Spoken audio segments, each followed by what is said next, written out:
Good morning, everybody. Bart Winkler show. It is the Thursday edition, and that should put us in December. It's December. Hey, it's December.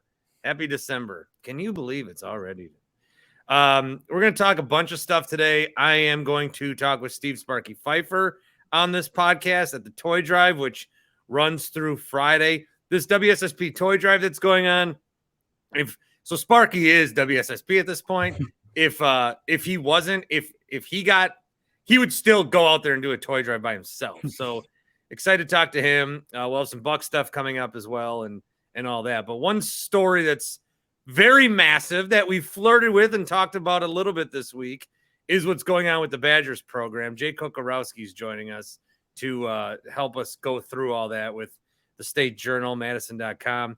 So Jake gets brought on to the staff before the season in the summer, and it's the Badgers program, man. It's all right. This is the coach. Get to know him. It's probably going to be here a while. Chris is fired so far in your tenure. They bring in Jim Leonard, and just recently, or they promote Jim Leonard, but just recently, Jake, you go from the reports that, well, it's going to be Leonard, and then the next day, oh no, Luke Fickell, last year's coach of the year, the guy from Cincinnati who essentially made a mid-major school into a Power 5 school. He is going to come here. Big Ten ties, yes. Really no Badger ties. This was, I'm shocked. I got to think that a lot of people outside of maybe Chris McIntosh didn't know that this was happening. This is nuts. How you doing with all this? Yeah, man, it's been crazy, man. You know, I've covered Wisconsin football since, I think, 2013 for just a number of different organizations, right? Like publications. You have Bucky's Fifth Quarter, Badger Blitz, started All Badgers for the Sports Illustrated Network back in 2019, you know, and then now, you know, obviously starting a State Journal, like just 6 months ago, you're like, oh, hey, you know, usually you'd think, I know that this is going to be a critical year for Wisconsin coming in with what they had with the coaching staff, with what happened last year. You know, like Paul Chris needed to make some changes. He brought in, you know, Bobby Ingram as offensive coordinator. Joe Rudolph moves on to Virginia Tech. Bob Bostad moves on, you know, comes back to the offensive line, etc. They make those corresponding moves to, you know, but next thing you know, it's, you enter October with a 2-3 mark, and there's a change in leadership. And then they, you know, have Jim Leonard become interim coach. And then, you know, with Luke Fickell, a name that, you know, it wasn't really on a lot of people's radars, you know, and whatnot. And, you know, we weren't ever able, you know, at the State Journal, we weren't ever able to confirm the reports of Jim Leonard, you know, expecting to become, you know, maybe the signs all looked that way.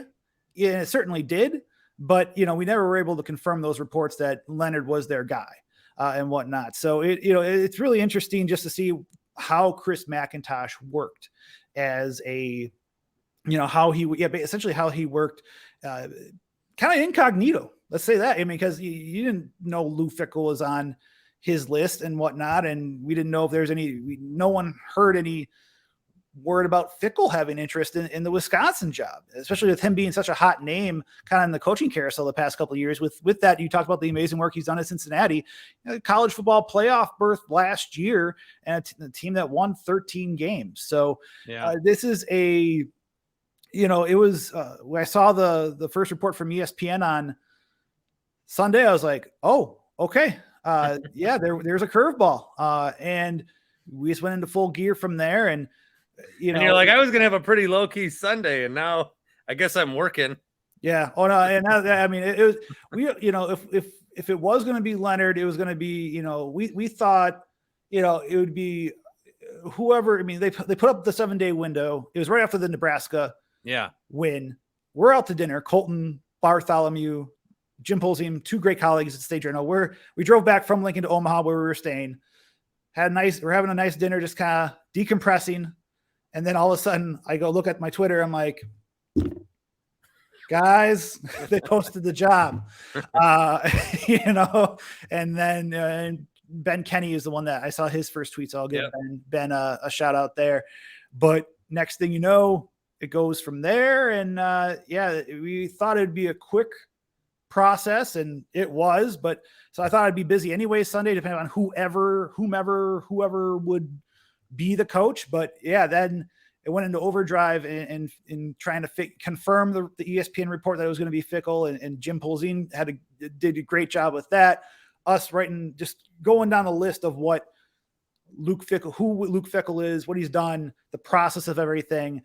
Todd Molesky was at the Madison airport and whatnot. It turned into like literally, I mean, it's a group effort at the State Journal and at Badger Extra, and we're still working. So right before this, right before we were talking, Bart, I was doing interviews with an Ohio State Football Coach Association member talking about his that's part as a teaser. It's part of my story coming up about how the high school coaches within Ohio interacted with Luke Fickell, who's obviously a homegrown guy, but to what to expect for Wisconsin high school coaches, from Fickell and his staff. So yeah, there's so many different angles to attack, and it's, I don't think I've slept that much this week.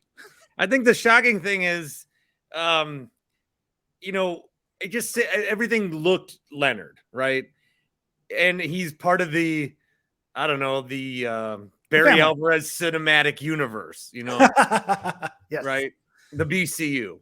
And so that's like what we thought in Wisconsin. Like, Wisconsin, it just seems like, just like with their play, they're good enough. They're in Big Ten championships. They can win Big Ten titles. They can go to the Rose Bowl, but they can never, there's still one level that they can never get to football wise. And that's the college football playoff, or, winning a national title the way things are currently set up. And for the coaching search, you thought it'd be the same thing. Okay, Jim Leonard, he's a good young coach prospect. He had a nice career here. He could be the guy. That's the bar. But it seems like they went and said, the way we've done things, we need to do things a little bit different.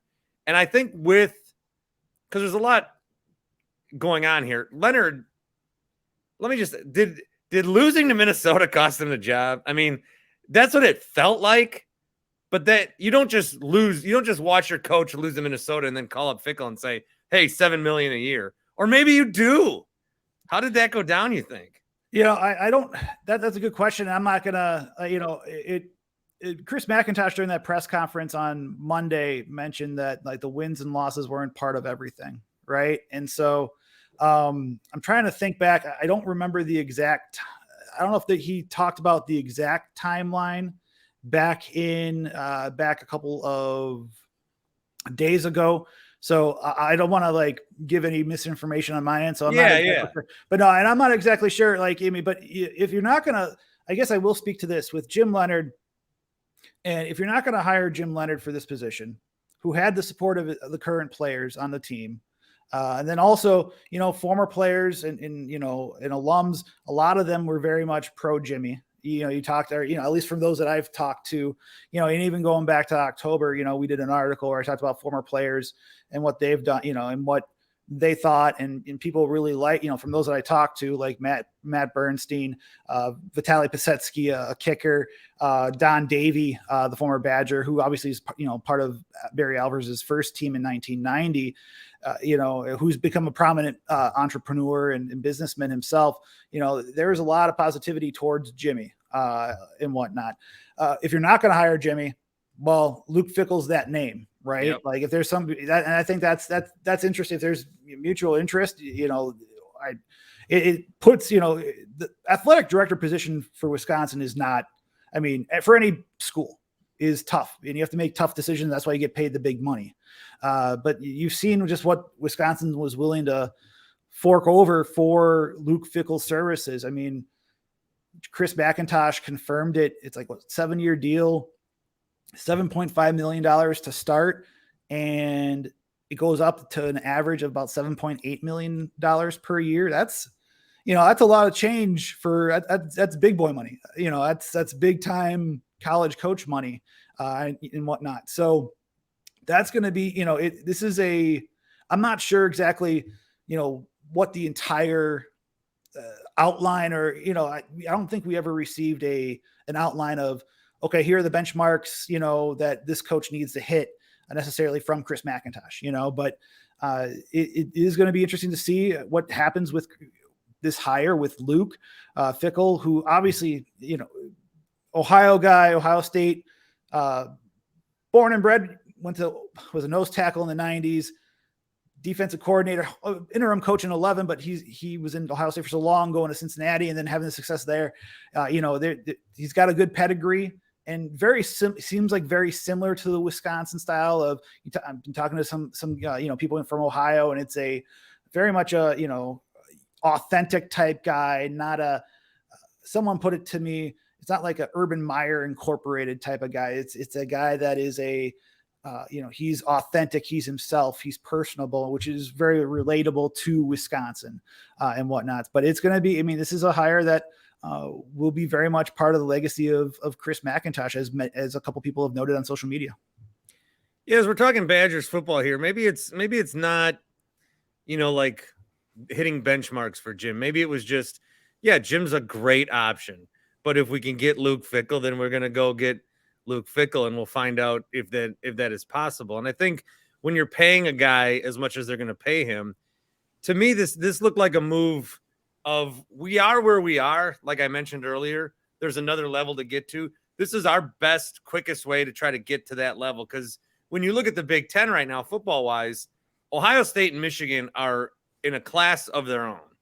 And then you even have like some of the other teams on that side of the conference. And then you have the big, like Wisconsin's like going down. This Big Ten West is a disaster. Purdue is in the what? Who would have thought of that, right? And it's not even like, oh, it's the one golden era of Northwestern football. It's that team. No, this is just the best of the worst.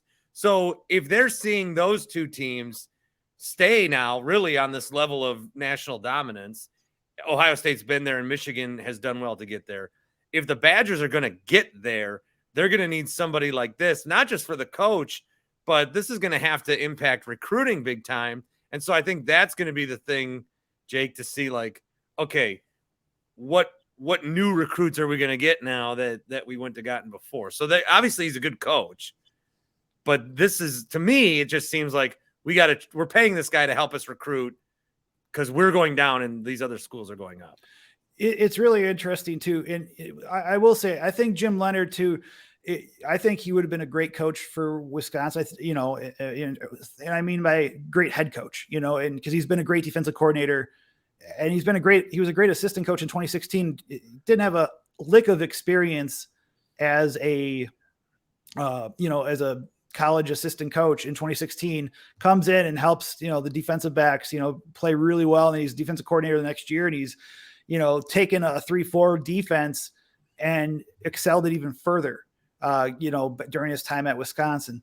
One thing too, I'll say with Jim real quick is that, I think too, Wisconsin could have, if he would have been hired, I feel that he would have brought in new ideas. He's got his vision. We don't know what exactly that vision of Wisconsin is, but I can tell you that Jimmy's intelligent. We've seen throughout his time at Wisconsin, intelligent man, both on and off the field, and in conversations that we've had, very intelligent, knows the players in the program. And I think, there would have been success for Wisconsin with him as head coach. That's just my personal opinion. That's my 2 cents. I think he would have done a great job. Fickell has that resume and that pedigree too, though. And I can see why Chris McIntosh would make that hire. I think everybody does, because, you saw all the national pundits, you saw the national reaction of Wisconsin got Luke Fickell.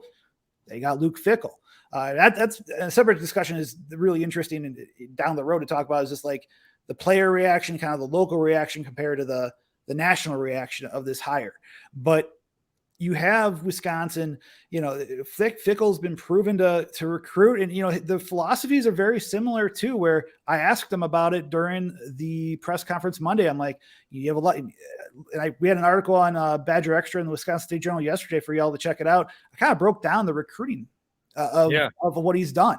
And you see, a lot of the talent comes from Ohio, and a lot of Ohio blood in that Cincinnati program, which it should. But he talked about the 300-mile radius that he has. That's going to be the core and the crux of the program. He thought there's a uniqueness in both Wisconsin and Cincinnati having that type of, you can build the core and the crux within the 300-mile radius. And that kind of lines up with what Wisconsin's done with keeping the best in-state players in, going to Madison, though that wasn't the case necessarily back in for the 2022 class, where you saw Carson Hinsman go to Ohio State, Billy Schrouth go to Notre Dame. Those are 2 4-star linemen. But, you see, so that's going to be interesting to see just how they recruit, keep the kids in state, build the relationships, not just with, the kids, but the coaches within the state. I think is going to be very interesting because obviously they've known Paul and Jimmy for years. But, they've also produced players. I think they'll be able to continue to get the 4-star kid. They'll be able to get some 4-star kids too, but the development part of what Luke Fickell's done. I mean, Sauce Gardner was a 3-star talent according to 24/7 and Rivals. Low, relatively low. It wasn't like a mid to high 3-star necessarily. Comes in and now he's the number 4 overall pick, and Pro Football Focus rated him as the highest rated cornerback. I checked earlier this week that, so you have that, they can develop those guys. Desmond Ridder was a low 3-star by 24/7 Sports, a 2-star by Rivals, if you all believe in the star ratings. Comes out, becomes a dynamic quarterback for that team I know they got boat raced by Alabama, but right, they were good. Yeah, they were. And so you can see that it's recruiting. And so we've heard good things about the recruiting and what they've been able to do, especially for a group of 5 program, right?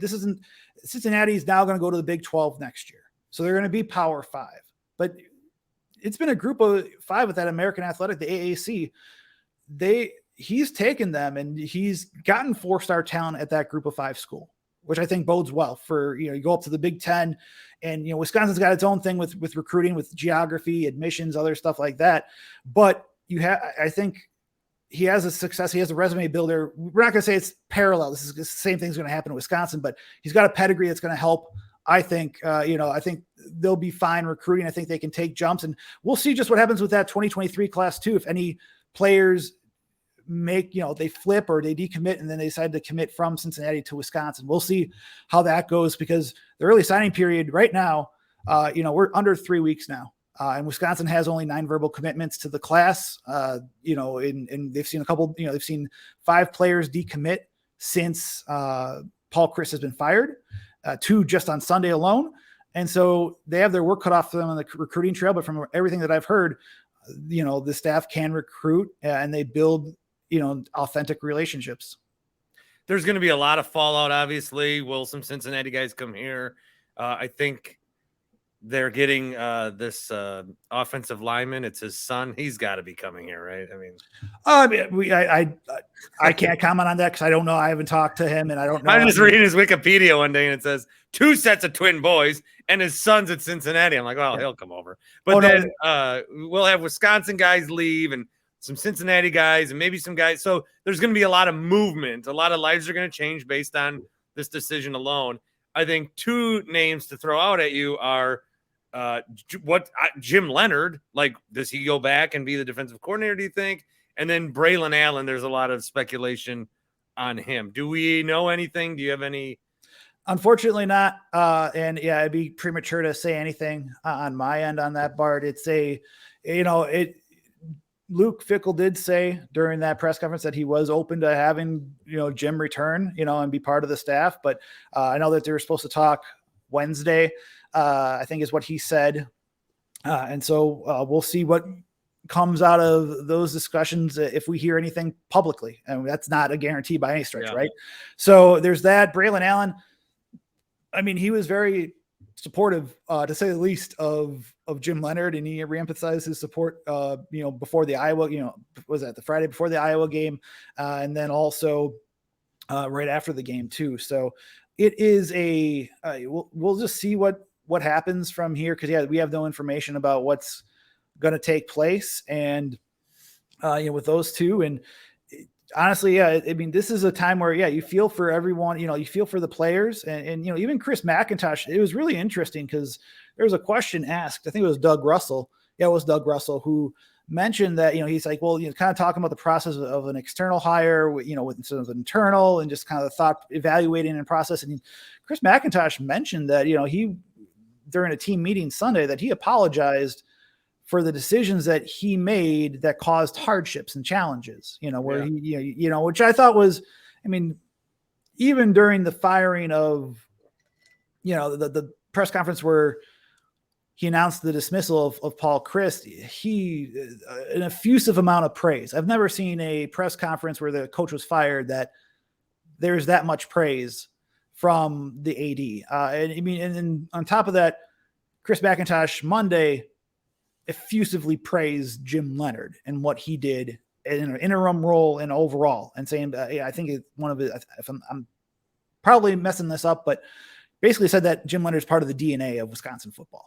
And so again, we'll see just how it plays out and just what next steps are. But you feel for everyone, it's like the players that are now going to be, this is their third, for those that are returning, it's their third coach in a matter of a year. You have players for Cincinnati too. The commits both for Wisconsin and for Cincinnati. We've already seen Cincinnati lose, a couple of 4-star talent. They've reopened their recruiting process. We'll see if Wisconsin gets in the mix. We don't have any intel on that right now, but there's them. You have the coaching staffs. I mean, there's a lot of, it's very fluid, and it's, I won't say volatile because it's not violent by any stretch, but it's very fickle. Yeah. But no, they had I did it. Yeah, I'm proud of you. That was a good one. Basically, yeah, it's a very just a lot of moving parts, and there's a lot of uncertainty. And so that's where, it's a rough situation for those players and the coaching staffs, too. So it's a lot that's uncertain and a lot that needs to become certain in terms of bowl prep coming up, because they do have a bowl game that we don't know. I mean, yeah, they have a bowl game. We're talking about coaching search or coaching hire, and there's a bowl game coming up sometime later in December. We're thinking, but then on top of that, with recruiting, trying to get commits to come to the program or reassemble staffs. There's a lot going on right now that remains to be determined. And obviously we'll be here at the Wisconsin State Journal to continue to do our best to make sense and figure it all out. One more, just a quickie. You got it. How come a few years ago I watched a high school All-American game and was so excited about how good Graham Mertz was going to be, and then he's worse than John Stocco and these other guys we've had? What happened with Graham? I mean, I think there's a lot of things where some of it's it's a mixture of. Right now, I still think Graham still got the skill set to be a good Power 5 quarterback. You've seen the arm, you've seen the, he can make throws where you just look at him, you're like, how do you fit that window? How do you do that? But it's always been, it's been consistency. And, and the one thing I'll say about Graham too, he's owned his stuff. He's owned his mistakes. He'll go in front of the camera. It's like, yeah, I messed up. Yeah, I got to do better on this. I'll do better on that. Yeah, there's miscommunication here. We got to work it out. There's things where he's taking ownership of the faults. So that's one thing. He's always been that leader. He's been a captain for that reason, where he's had that, he puts it on his shoulders. And that's one thing that I'll always admire about Graham in that sense, where he's been willing to take the pressure, take the heat, and he's willing to answer the tough questions after games where he hasn't played well. It's a combination too, where, 2020 lights the world on fire against Illinois, then, gets COVID. Maybe there's just too much, maybe just too much hype, because the way we were coming into Graham was like, oh my God, we finally got one. And then it's just been, it's tough where, and the thing is though, too, that 2019 class, it's one thing I want to look into. Maybe it's something for maybe it's something for our early signing period coverage, later this month. It's kind of looking back on that 2019 class of quarterbacks where they found some success, like Sam Howell is now, I think he's with the Washington Commanders, if I'm not mistaken, out of North Carolina. You had, but Spencer Rattler was Oklahoma's quarterback, right? And then he moved over. Now he's at South Carolina. You have other quarterbacks that have moved around with that class too. But you have it's, I'll put it this way, not every quarterback's going to work out the way that even the star ratings are there. It's not going to work out all the time. And you see some guys like Joel Stave come in and as a walk-on and becomes Wisconsin's winning, all-time winningest quarterback. Yeah. I know y'all are going to hate me for saying quarterbacks aren't quarterbacks wins aren't a stat or whatever you wins say. With a Z. Yeah, but you know what? I'll still call it that because I always joke on Twitter like he is the all-time winningest quarterback at Wisconsin for a reason. But it's but no, he's got that. It just sometimes things aren't. He's had. I'm looking at quarterback coaches for him.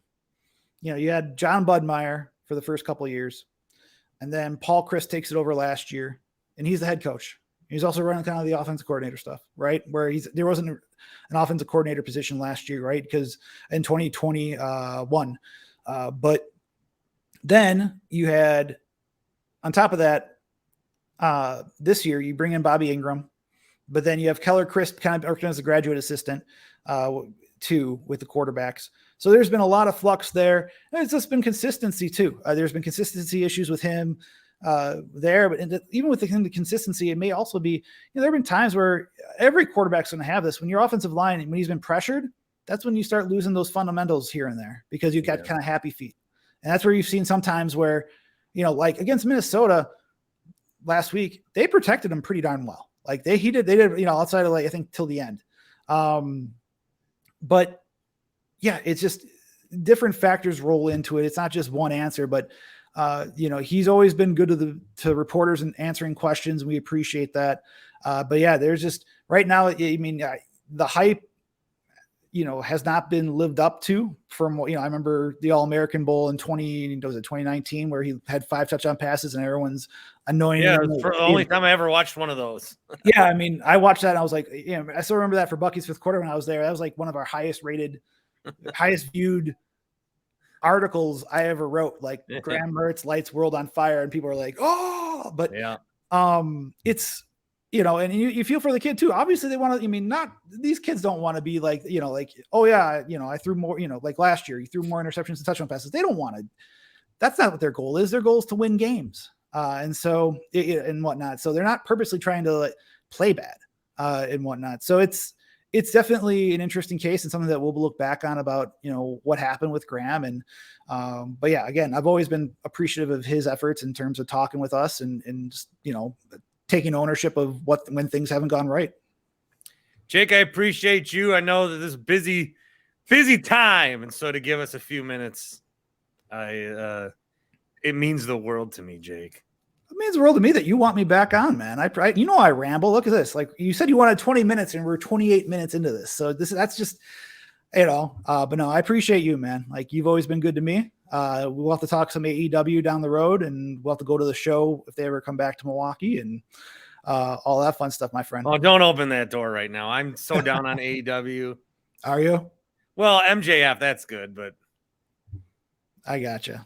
I'm just down on it. And I'm a big WWE loyalist, I think I realized. I hear you. So no, it's always, to me, I'm enjoying watching wrestling. Like, it's just been. Yeah, I can't get down this road. Otherwise, okay. Yeah. Talking for another hour. We'll do it a different time. We'll do it a different time. Sounds good, brother. Thanks, Jake. Appreciate you, man. Y'all be well. Happy holidays to y'all. What a nice